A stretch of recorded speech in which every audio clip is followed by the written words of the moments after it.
कंस का शासन तो खत्म कर देना है किसी भी हाल में। और बिहार में वैसे अनेकों कंस हैं, टूटने नहीं दिया। मेरी माँ ने मुझे संभाल लिया, मेरी माँ ने मुझे बचा लिया, और मेरी माँ ने जो है मुझे सलाखों के बाहर निकाल दिया। सबसे बड़ा हत्यारा मैं था, शराब की तस्करी मैं करता हूँ, ड्रग्स जो है रोज बिहार में आता है, उड़ता पंजाब के जगह पे आज उड़ता बिहार हो चुका है। क्या मैं वो काम करता हूँ? ट्रेन चोरी होता है बिहार में, टावर चोरी होता है बिहार में, पुल चोरी होता है बिहार में, स्कूल चोरी होता है बिहार में, अस्पताल चोरी होता है बिहार में।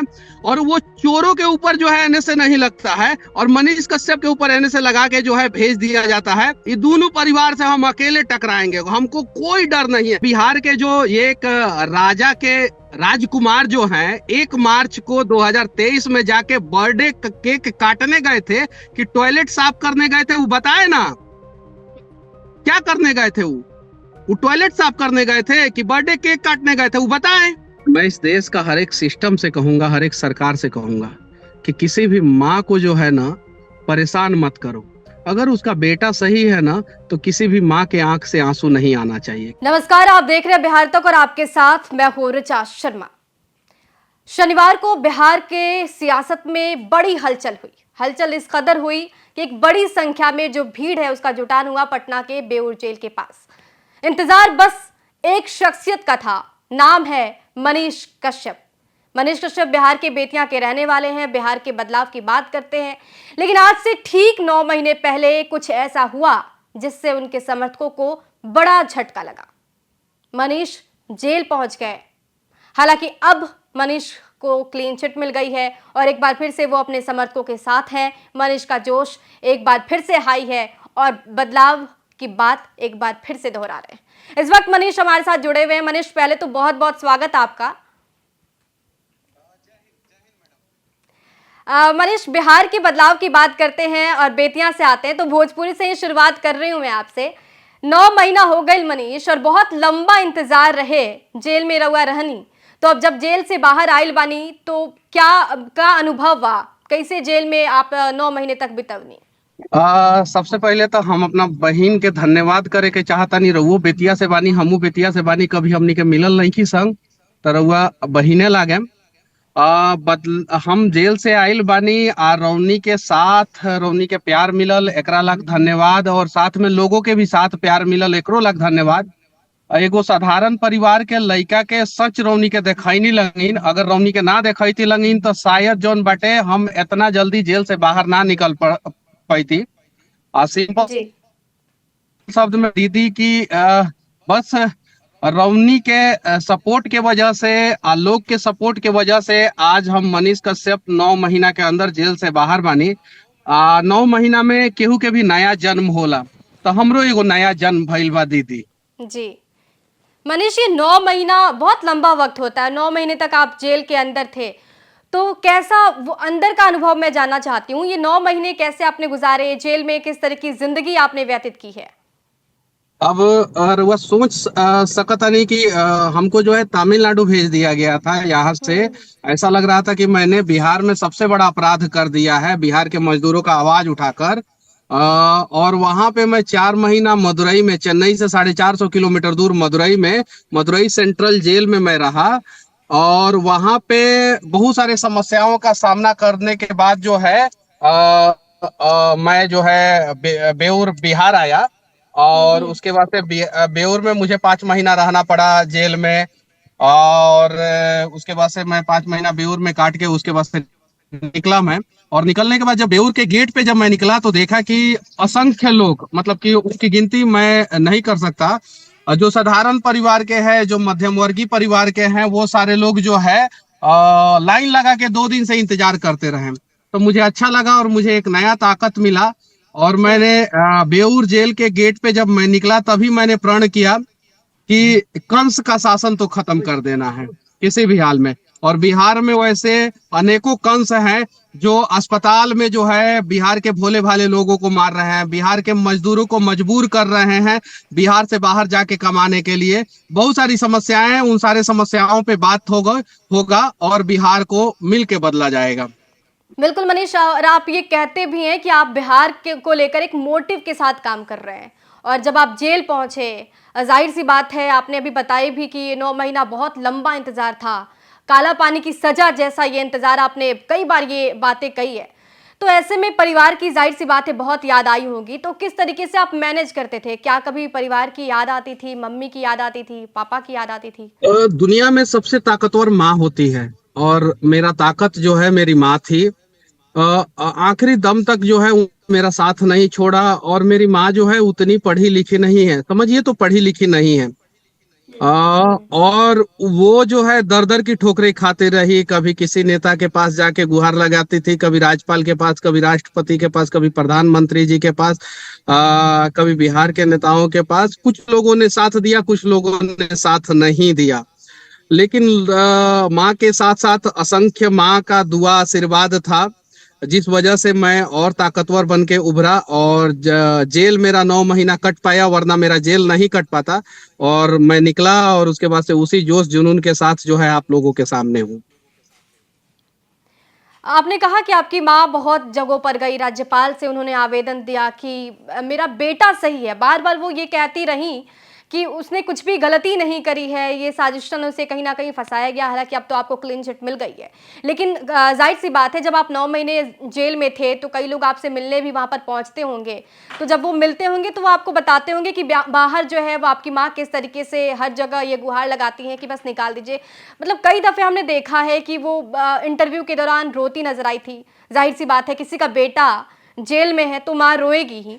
लेकिन ये बातें जब आप सुनते थे जेल के अंदर, तो उस समय क्या एहसास रहता था? मतलब कि मेरी माँ जो है वो रोती थी, ये बात सत्य है।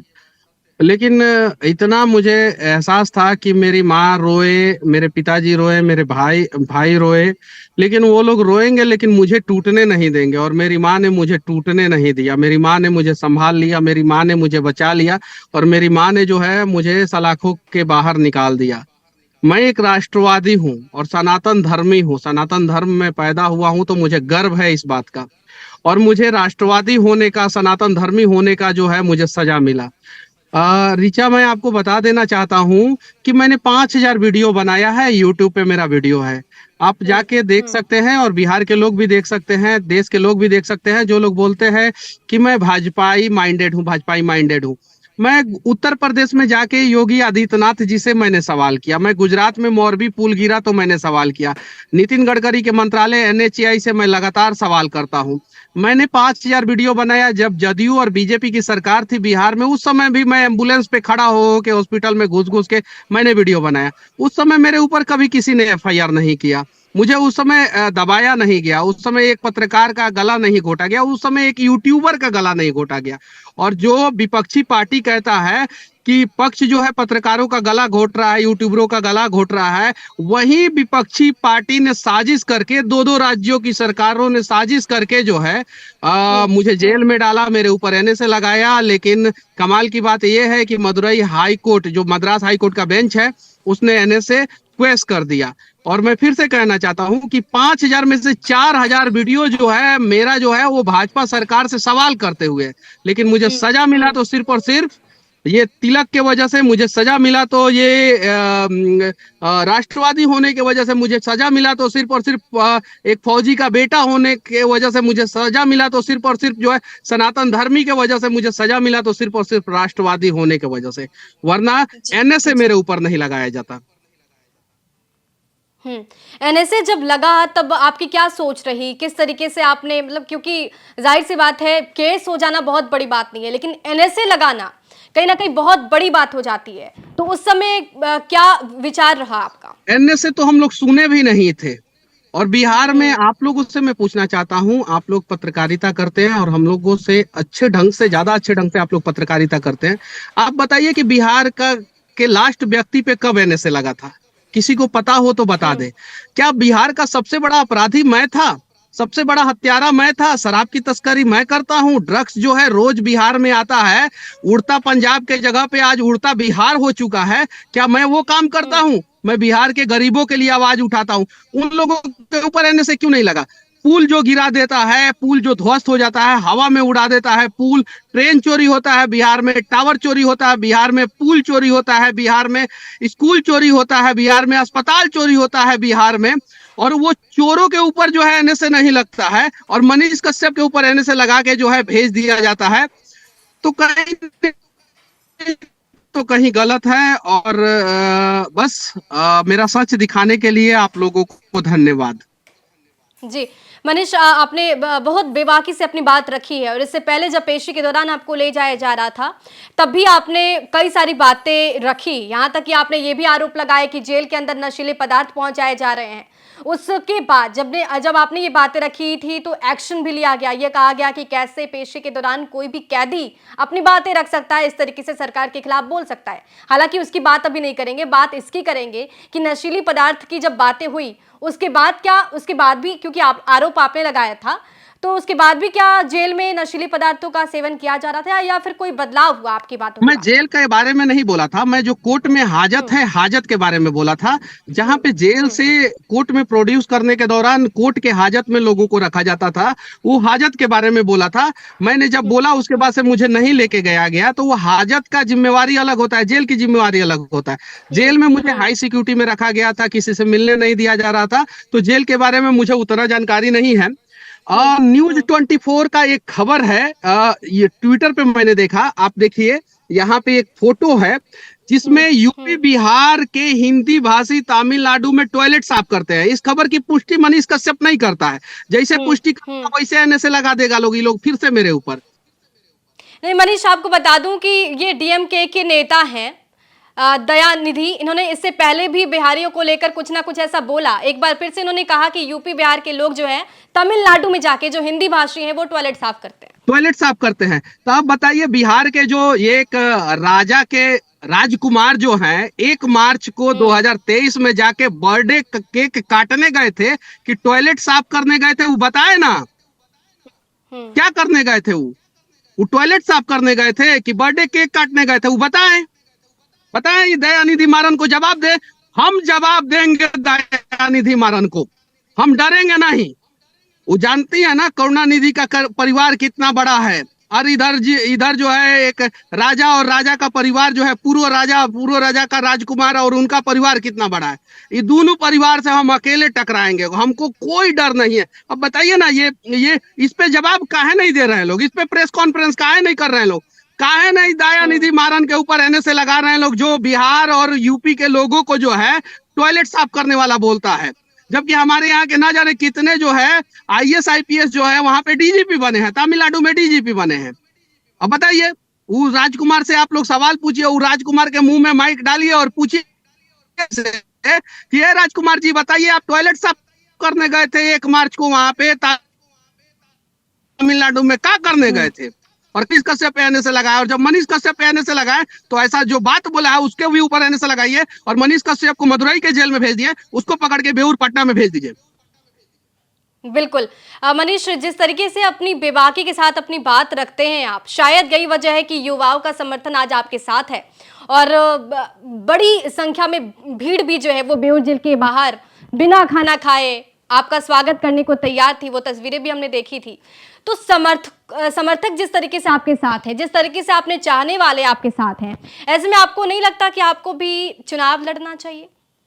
देखिए, पत्रकारिता एक बहुत बड़ा धर्म है और उसका कर्तव्य जो है हमें निभाना है। हालांकि कभी कभी मैं गलती कर देता हूं, मेरा जुबान फिसल जाता है, मैं हार्ड वर्ड का इस्तेमाल करता हूं, मेरे से अच्छे ढंग से आप लोग पत्रकारिता करते हैं। अगर आज मैं माइक छोड़ दिया ना, तो ये जो मतलब कि बिहार को कुर्सी पे बैठ के दिम्मक की तरह नोच रहे हैं ना, ये जीत जाएंगे। इन्हें लगेगा कि एक पत्रकार को जो है हमने जो है हटा दिया, रास्ते से हटा दिया। तो बस इतना ही कहूंगा कि मैं माइक कभी नहीं छोड़ूंगा, माइक और मेरा साथ जो है हमेशा रहेगा, और मैं माइक के सहारे जो है ऐसे ऐसे लोगों को सबक सिखाता रहूंगा। यही काम है, पत्रकार जिस तरीके से सवाल पूछते हैं वैसे राजनेता का भी काम सवाल पूछना भी तो है, जनता की सेवा करना भी तो है। तो आपको नहीं लगता कि अब जिस तरीके से आप बिहार के बदलाव की बात करते हैं, ऐसे में एक ऐसा राजनेता भी चाहिए बिहार को? देखिए, मैंने इसके बारे में नहीं सोचा है, मैं कल ही जेल से बाहर निकला हूँ और इसके बारे में अभी भविष्य में क्या होगा क्या नहीं होगा वो मुझे नहीं पता है, लेकिन मुझे अभी वर्तमान में इतना जरूर पता है कि मैं माइक का साथ नहीं छोड़ूंगा और माइक मेरा साथ नहीं छोड़ेगा। जी लेकिन अगर पार्टी की तरफ से ऑफर आता है, किसी भी पार्टी की तरफ से, मैं पर्टिकुलर किसी पार्टी का नाम नहीं ले रही हूँ, तो क्या कुछ सोचेंगे आप, उस पर विचार करेंगे? कंस के पार्टी में नहीं जाऊंगा, बस इतना जान जाइए। मतलब ये कंस कौन है आपके लिए? आप लोग पता कीजिए कि बिहार में कंस कौन है। बिहार के भोले भाले लोगों को जो है वो सजा कौन दे रहा है। श्री कृष्ण क्या करते थे?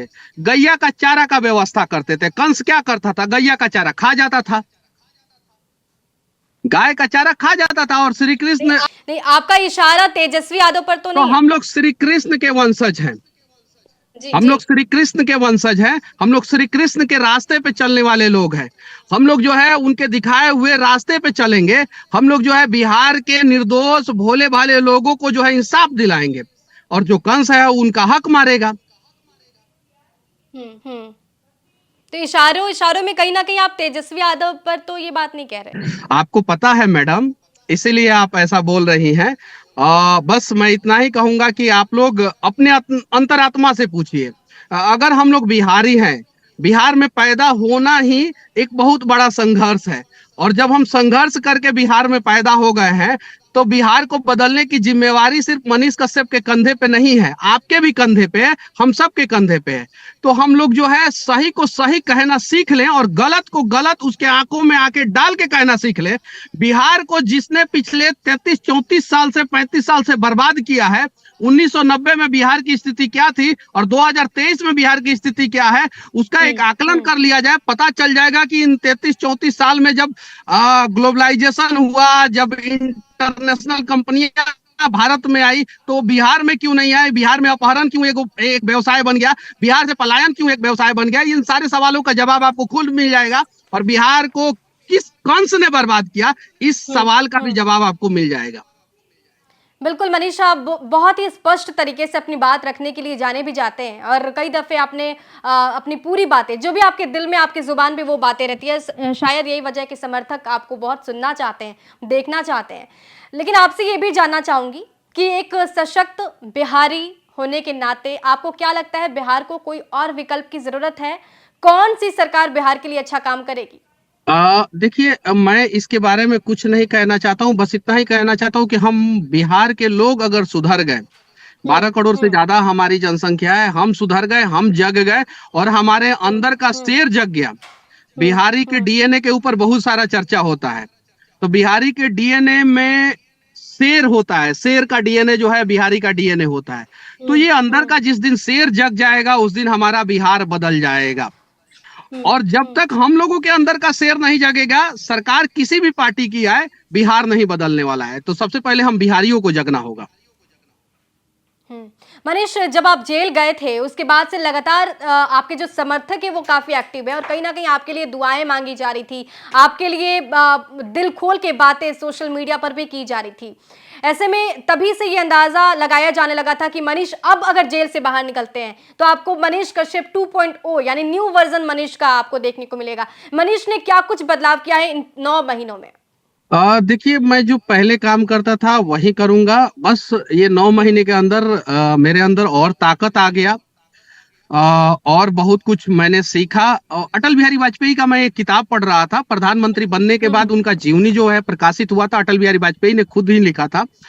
उस किताब में था कि सरकार के तर्कस में इतनी सारी तीरें होती हैं कि वो पत्रकारिता का और पत्रकार का जब चाहे तब गला घोंट सकता है। ये मेरा कहना नहीं है, ये अटल बिहारी वाजपेयी जो इस देश के प्रधानमंत्री 3 बार बने, उनका कहना है। वो राष्ट्र धर्म और पंचजन के संपादक थे उस समय, और उस समय उनका गला घोटा गया था, उनके पत्रकारिता का गला घोटा गया था। तो उन्होंने ये अपने आत्मकथा में लिखा है। तो जब अटल बिहारी वाजपेयी जैसे महान विभूति जब इस चीज को झेल सकते हैं, तो हम लोग कौन से खेत के मूली हैं? तो हम लोगों ने भी झेला है। बस मैं सबसे विनती करना चाहता हूं कि हम लोगों का एक जाति है पत्रकार। हाँ, हालांकि कुछ लोग मुझे पत्रकार नहीं मानते, यूट्यूबर मानते हैं, तो यूट्यूबर ही सही, मैं यूट्यूबर ही हूं, और मुझे इस बात का गर्व है कि मैं यूट्यूबर हूं। लेकिन हम लोगों का एक जाति है, जाति जो है वो वाली जाति नहीं होनी चाहिए जो बिहार में होता है। हम लोगों की एक अलग जाति है, जो हम लोग बदलाव की बात करते हैं, हम लोग चीजों को दिखा के। और इसमें अगर हम पत्रकारों के साथ, हम यूट्यूबरों के साथ अगर कहीं कुछ भी गलत हो रहा है, तो सबसे पहले हम सब मिलके जो है उसका साथ दे, फिर वो भाई निकल जाएगा, वो बहन निकल जाएंगी उस हालात से, तो हम लोग बैठ के जो है आपस में एक दूसरे से बातचीत कर लेंगे। और यही काम मेरे साथ भी हुआ, जब मैं जेल में गया, अंदर गया, तो आप सभी ने साथ दिया, सब लोगों ने साथ दिया। हालांकि शुरू में जो है जो खबरें जो है प्रशासन के द्वारा आता था और जो आता था वो दिखाया गया, लेकिन बाद में सबको पता चल गया कि नहीं, मनीष के साथ तो गलत हुआ है, एनएसए मनीष के ऊपर नहीं लगना चाहिए था। सबको रियलाइज हुआ और सबने साथ दिया, और उसमें आपका भी बहुत योगदान है। तो आप लोगों का मैं सदा ऋणी रहूंगा। नहीं नहीं, ऐसी कोई बात नहीं मनीष, हमने तो जो भी स्पष्टता के साथ जो भी खबरें थी बस वही दिखाई है। लेकिन आप जिस तरीके से काम करते हैं वो भी सराहनीय काम है। अगर जाहिर सी बात है युवा आपके साथ हैं तो मनीष कहीं ना कहीं बदलाव की बात करते हैं, तभी वो युवा भी उनके साथ है।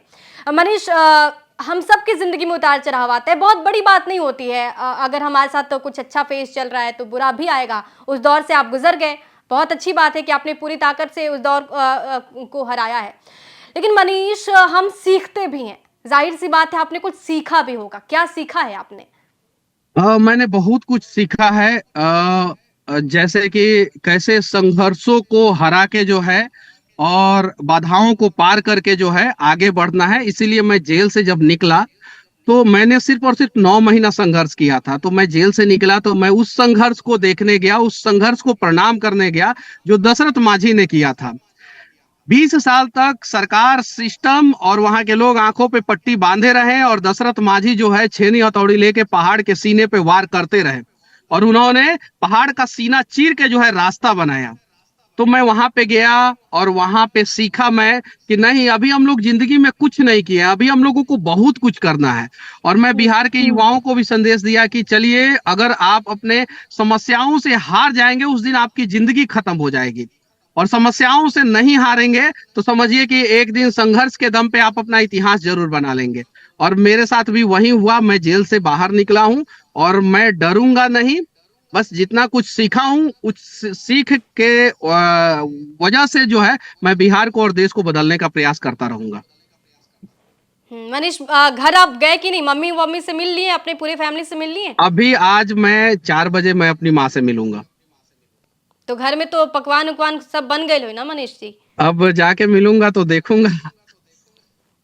मतलब पूरी व्यवस्था होगी अब तो, क्योंकि जाहिर सी बात है बहुत लंबा इंतजार, 9 महीने का। जो माता, कोई भी मम्मी अगर मैं कह रही हूँ, वो 9 महीने का लंबा इंतजार करती हैं अपने बच्चों के लिए, और ये इंतजार आपकी मम्मी ने भी किया है। इस देश का हर एक सिस्टम से कहूंगा, हर एक सरकार से कहूंगा कि किसी भी माँ को जो है ना, परेशान मत करो। अगर उसका बेटा सही है ना, तो किसी भी माँ के आंख से आंसू नहीं आना चाहिए, किसी भी माँ के आंख से आंसू नहीं आना चाहिए। अगर उसका बेटा गलत है तो उसे सजा दो, और जितना गलती किया है उतना ही सजा दो।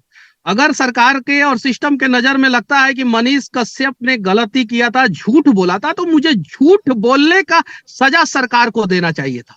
हालांकि मैंने झूठ नहीं बोला था, मैंने सत्य दिखाया था, लेकिन मुझे झूठ बोलने का सजा देना चाहिए था। मुझे तो आतंकवादियों वाला सजा इन लोगों ने दे दिया, एनएसए मेरे ऊपर लगा दिया। मैंने कौन सा बम ब्लास्ट किया था? मैं कौन सा AK-47 लेके गुजरा था? मैं कौन सा हैंड ग्रेनेड किसी के ऊपर फेंक दिया था?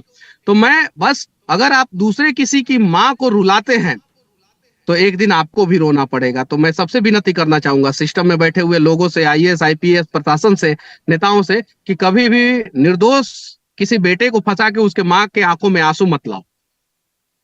जी जी मनीष, लंबा इंतजार तो कर लिया, निकल भी गए, क्लीन चिट मिल गई, बहुत खुशी की लहर, समर्थक भी अब आपके साथ हैं एक बार फिर से, और आपको देख रहे हैं, और एक जोश के साथ, नई उमंग के साथ फिर से शुरुआत बिहार बदलने की तो हो ही रही है।